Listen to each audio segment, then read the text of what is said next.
The example to start with is, let me talk about 3 kinds of systems that people can relate to: simple, complicated, and complex. A simple system is making a cup of coffee. You put beans and water in, you get coffee out. There's your coffee. You might add sugar, you might add milk, different types of beans, different kinds of machines, but it's a simple process. Beginning, series of steps, end. Deterministic ending, you've got a recipe.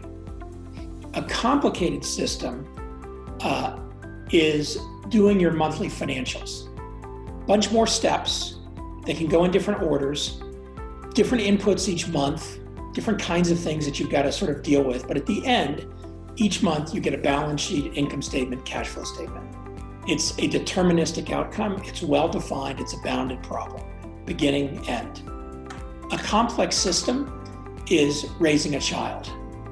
We've all been children, or we have children, and if on the day that child was born, you said to that child as a parent, by the time the child is 25 years old, this is what they will eat, this is who they will like, this is who the relationship they'll be in, this is the work they'll do, this is where they'll live, this is what their interests will be. Probably the opposite would happen, right? The opposite. I mean, all you're doing is setting that baby up for therapy, lots of therapy, right?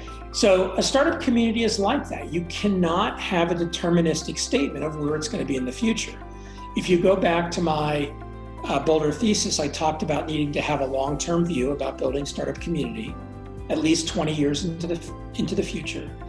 And today I like to talk about it as a continuous 20-year view from today. So I've lived in Boulder, in Colorado, I should say, because I split my time between Boulder and Aspen. I've lived in Colorado for 25 years. I'm not minus 5 years on my 25-year journey. I'm 25 years into a 45-year journey. And the interesting and important part of that in this is this notion that I can tell you what things are going to look like in 2040 is nonsensical. And so instead of trying to have a future and then map that future from the top down and then try to do a bunch of things to get to that future, really all I can do and really all we can do is approach things from the bottom up.